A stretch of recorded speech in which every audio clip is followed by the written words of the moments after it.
में अगर चॉइस है तो चॉइस को अपन ले सकते हैं, चॉइस को ले सकते हैं। क्यों आगे जो दूसरी छुट्टी आ रही है ना, तो ये ले सकते हैं। ACL हाँ तो 2 ACL हो जाएगी, ACL ठीक है नहीं CL हाँ, शिक्षक सम्मेलन का शिक्षक सम्मेलन। आपको ACL उनके साथ CL का मिलता है। अवकाश केवल कर्तव्य संपादन द्वारा अर्जित किया जाता है। नियम 122 में जोड़े गए प्रावधान के अनुसार प्रोबेशनर को अध्ययन देना, प्रोबेशनर को 20/1/2006 के बाद नियुक्त कार्मिकों के नियुक्ति के 2 वर्ष तक कोई अवकाश देने होगा, कोई अवकाश देने का। जबकि अपन कहते हैं कि 12 CL मिलती है ना, तो CL कोई अवकाश नहीं है, इसलिए कह रहा है ना। हाँ, यदि एक कर्मचारी जहाँ राजस्थान के सेवा नियम लागू हो, जैसे प्रतिष्ठित होकर अन्य सेवा के किसी पद पर आता है, यानी जैसे पटवारी है अपने शिक्षा विभाग में आता है ना, आता है तो पूर्व की सेवा अवधि उसी अवकाश के लिए मान्य नहीं होती। क्योंकि पटवारी में लगा है कौन कौन से अवकाश देता था वो अपने उससे कोई मतलब नहीं है ना, अपने यहाँ से जो चालू करेगा वो वही अवकाश मान्य है। यदि कोई कार्मिक सेवा निवृत्ति के बाद पूरे राज्य में लिया जाता है तो उसकी गत सेवाएं अवकाश हेतु मान्य नहीं होती है ना।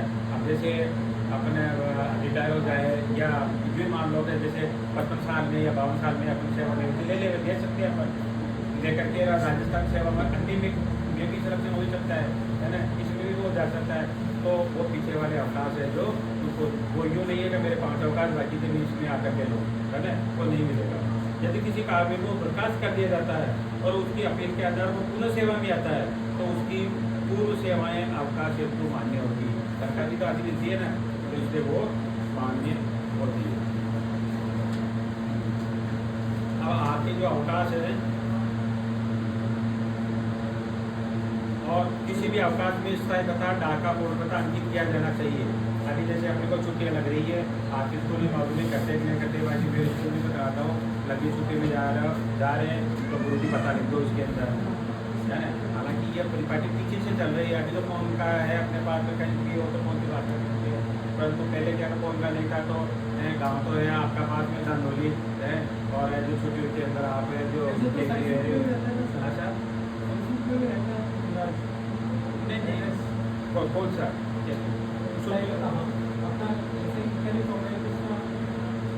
नहीं उसमें तो सर्विस बुक में नहीं जाता।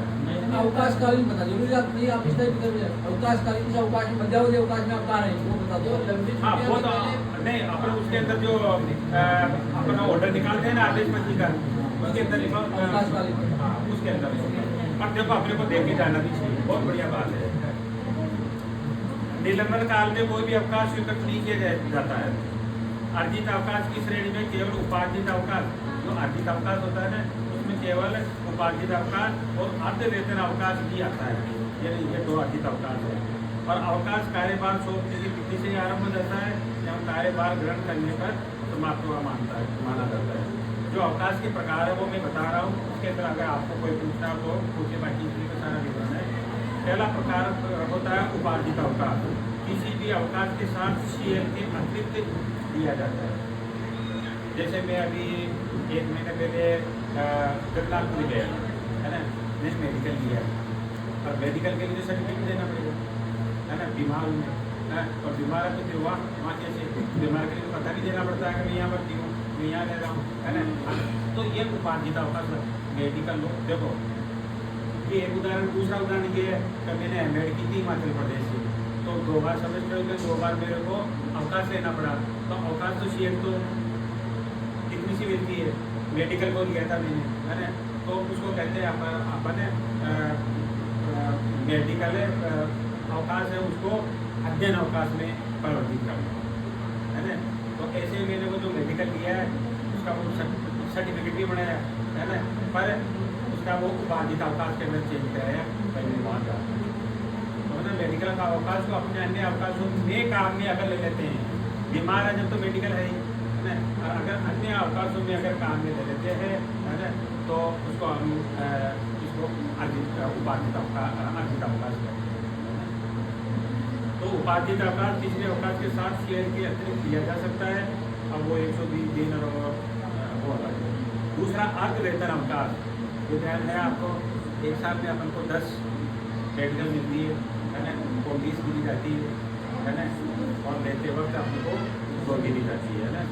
रूपांतरित अवकाश यह है वो रूपांतरित अवकाश जो एक दूसरे के अंदर प्रवृत्ति किया जाता है ना, ये रूपांतरित अवकाश। ये PL होती है ना, उपार्जित अवकाश की, वो PL कितनी ले सकते हैं, कितनी मिलती है अपने को 15 मिलती है। मंत्रा कर्मचारी को 30 मिलती है, क्योंकि उनको ग्रेजुएटी वगैरह नहीं मिलती है ना। जोड़ने के अंदर अपने पूरी सर्विस तक 300 जुड़ जाती है, 300 जोड़नी होती है ना, और 300 जब जोड़ते हैं तो फिर उसका कोई मतलब, और 300 का पैसा अपने को मिलता है। अध्यय अवकाश, असाधारण अवकाश, प्रसूति अवकाश, पितृत्व अवकाश। ये पितृत्व अवकाश है वो 15 दिवस का देय होता है और अधिकतम 2 संतानों के लिए होता है ना, और संतान के जन्म के 3 माह की अवधि में ही यही होता है। अध्ययन अवकाश, मैंने बताया ना, अध्ययन के लिए भी अपन अवकाश मेडिकल है ना कन्वर्ट हो जाता है आपके अध्ययन अवकाश में, स्टडी लीव में कन्वर्ट हो जाता है।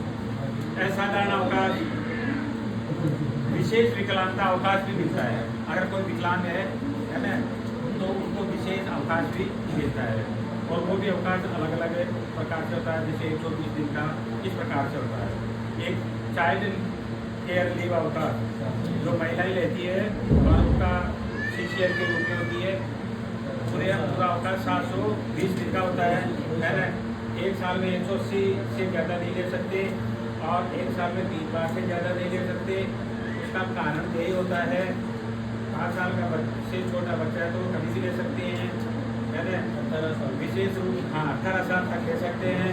विशेष रूप से बोर्ड की परीक्षा, अगर आपके बच्चा बोर्ड की परीक्षा में है तो उसके लिए सामने परीक्षा के लिए नहीं लिया जाता है ना, इसके लिए सर्टिफिकेट देना पड़ता है, ऑनलाइन करना पड़ता है। और ये अवकाश जो डे है वो महिलाएं जो उपयोग में लेती है, तो ये बच्चा 18 साल से नीचे का होता है तब तक ही ये नहीं होती है। 365 दिन तक तो पूरा वेतन मिलता है, उसके बाद में वेतन आपको 80%। हाँ हाँ, ये भी चीज़ है, फिर उसका वेतन आधा हो जाता है, 80%। हाँ, एक होता है निरोधात्मक अवकाश, है ना। ये संक्रमण के कारण अगर कोई बीमार वगैरह हो जाते हैं ना, तो ये अवकाश होता है।